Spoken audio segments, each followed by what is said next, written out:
างบ่วะ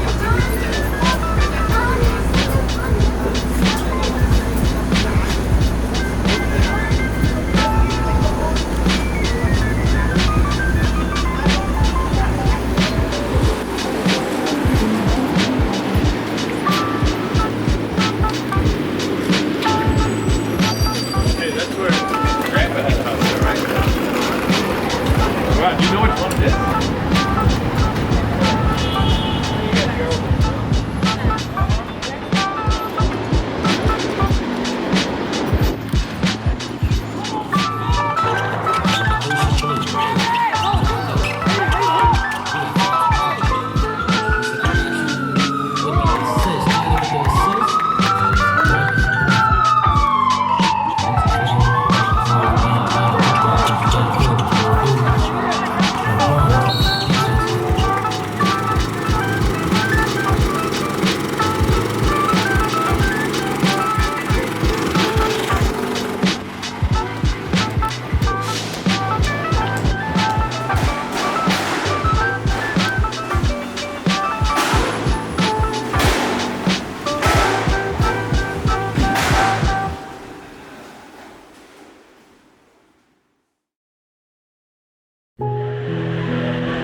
Please familiarize yourself with the location of life jackets on this ferry.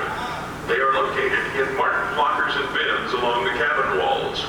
See instructions for their use, which are posted in red frames throughout the ferry. For assistance, see uniformed crew members located on each deck. Thank you for riding the Staten Island Ferry.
Alright, I hope you've enjoyed that little video from New York. Rather than just posting that video alone, I wanted to add a bit more value to you, and I'm gonna talk through my experience of shooting in New York.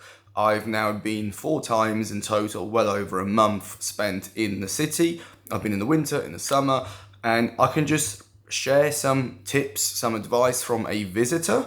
So if you're gonna go there to take photos or just to visit, hopefully this little section will be useful to you. Now, the eagle-eyed amongst you would notice that it was pretty much Manhattan. There wasn't any other part of New York, and that's because I wanted to focus on Manhattan. I've been to Brooklyn a few times, but I don't have enough video and enough footage from that part of town to create something worthwhile that will come in a year or two. So there are definitely other parts of New York. It's not just Manhattan, but I think if you're visiting for the first time, I would definitely recommend focusing on Manhattan, because on the map it might not look particularly large, but in real life it is absolutely huge, and I'm sure it's a lifetime's worth of work to cover every single corner just of Manhattan. All right, let's start with why New York. So I personally go for 2 reasons. First one is to see friends, but from a photography perspective, for me, New York is a place where I can really sharpen my street photography skills. There's just so much more going on in New York compared to many other places around the world, even compared to Tokyo and London. New York has a lot more character, there's a lot more different people, and there's just a lot more to kind of get stuck into with regards to street photography in particular. It's pretty much kind of my street photography gym, so to speak. Even little things like in London, you'll be shooting, people don't really approach you. It's just not a very British thing to stop people in the street and ask them what they're doing, etc. Whereas in New York, people will come up to you, people will start conversations, and people are generally a lot more open to talking, having a photo taken, and just interacting with you. And I think that alone can teach you a lot about street photography and about dealing with people. There's also just so much going on and so much chaos that I think even a short duration will have you completely immersed in street photography, and you can keep coming back to New York, in my opinion, and you'll always walk away with something new or something different. Now, I visited in the winter and in the summer, and I would 100% recommend the summer. In the winter, it is brutally cold and it gets dark very early, and even if the sun is out, because it's so low, the buildings basically cover it apart from a few streets which will get good light. Now, if you don't care about sunlight and maybe you shoot at night, or perhaps you want that cold kind of winter feeling, then by all means go. Just take a lot of bloody clothes because it's really cold. It's not my cup of tea. I think for me, New York is a summer city. You get amazing light all day long.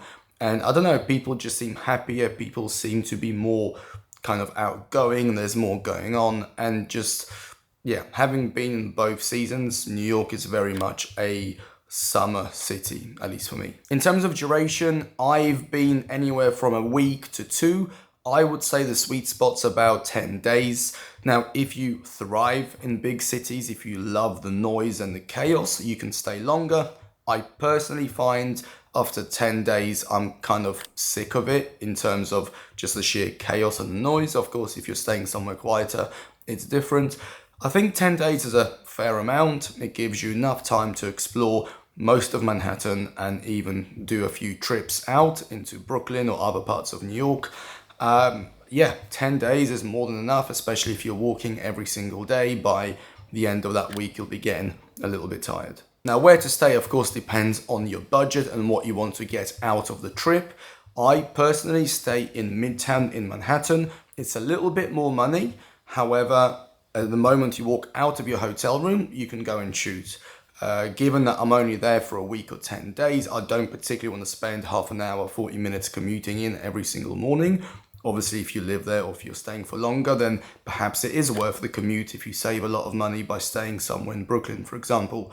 But I found with Midtown, you can walk out. Midtown's amazing to shoot. You can walk up towards Central Park. You can walk down towards downtown. You can go east side, west side. And within about 45 minutes to an hour's walk, you can cover pretty much every different part of Manhattan, which makes Midtown, at least in my opinion, very useful. I normally try to stay near Grand Central Station because of the transport links.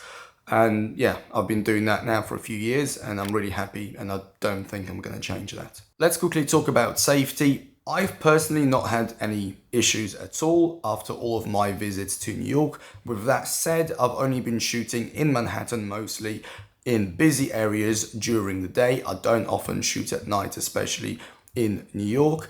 I've not come across any issues, but it doesn't mean that there aren't any issues. So by all means, use your common sense. There were some times when I would cross the road to avoid a particular person or group of people. There would also be a time where I would go into a public bathroom or once into a subway station, and then I would see that there's something going on in there which I don't want to be a part of, and I would leave. But with regards to general safety in the street, I didn't feel any more or less safe than in London or many other huge Western cities. Obviously, use your common sense. Don't walk around with a Rolex or anything that screams you have a lot of money. But that's not just New York, that's everywhere in the world, at least in the West these days. But yeah, I've not had any issues. Use your common sense. Follow your gut feeling, because that will definitely help you out a few times. Yeah, no problems. Now let's talk about camera gear. It doesn't really matter what camera you use. What matters is the focal length. I found anywhere between kind of 28 to 50 to be the sweet spot. If you like to be involved and close to people, 28 to 35 is great for capturing the whole scene. If you prefer to keep a distance, 40, 50 mil is ideal. I barely used anything over 50 mil, 70 very, very rarely, and I brought a 90 mil prime with me. I didn't even touch it on the whole trip. It's very much a wider focal length type of city, in my opinion. But it doesn't really matter at the end of the day. It depends on your style. If you mostly shoot telephoto, go with that. But yeah, around 40 mil, I would say, is the sweet spot for New York. And lastly, attitude to photographers. I've not had any issues, but then I don't shoot in the way that gets into people's private space and into people's faces. I know in New York there are photographers who really push those boundaries. Because I've never had any issues. Any interactions I did have with the public were curiosity or people smiling, waving, etc. I've never had any issues. I think in general in New York, people are very open to photography. People are very comfortable around cameras. I think street photography, it's New York as well, like the mecca of street photography, so people are definitely used to it. Obviously, there are certain parts of town where I wouldn't be taking pictures. There are parts of Manhattan where people are selling certain goods on the street, which of course they wouldn't want cameras around, and I'm going to respect that. And generally speaking, yeah, use your common sense. You can read people quite easily, and the good thing in America, or at least in New York, is it's quite easy to read people. They're very, they'll tell you how they feel. So yeah, never been an issue. All right, I hope you found this useful. If you have any of your own tips or suggestions for New York, better yet, if you're a local, please use the comments section for that. For me, I love going there. It's a place I'll be coming to every single year, and there'll definitely be more videos and pictures from New York on this channel. But for now, thank you ever so much for watching, and I'll see you in the next video. Bye-bye. I'd like to take a moment and thank Squarespace for sponsoring this video. It's never been easier to start your own business, blog or YouTube channel and turn your hobby into an income. Squarespace offers the perfect all-in-one solution that is designed to take the headache and hassle out of the entire process. First and foremost, this is your website where you can showcase your product or service in a clean and professional way. Secondly, this is your online store where you can sell your products and services with powerful tools built in. Thirdly, this is your blog where you can write about your industry, therefore increase Google ranking. And there are many other built-in tools that allow you to create members areas, send newsletters, schedule appointments, and much more. Finally, this is all available on your laptop or in your pocket. Add powerful analytics and you have an ideal all-in-one package to run your business. For a free trial followed by 10% off your first purchase, please use the link in the description or use code RomanFox when you check out.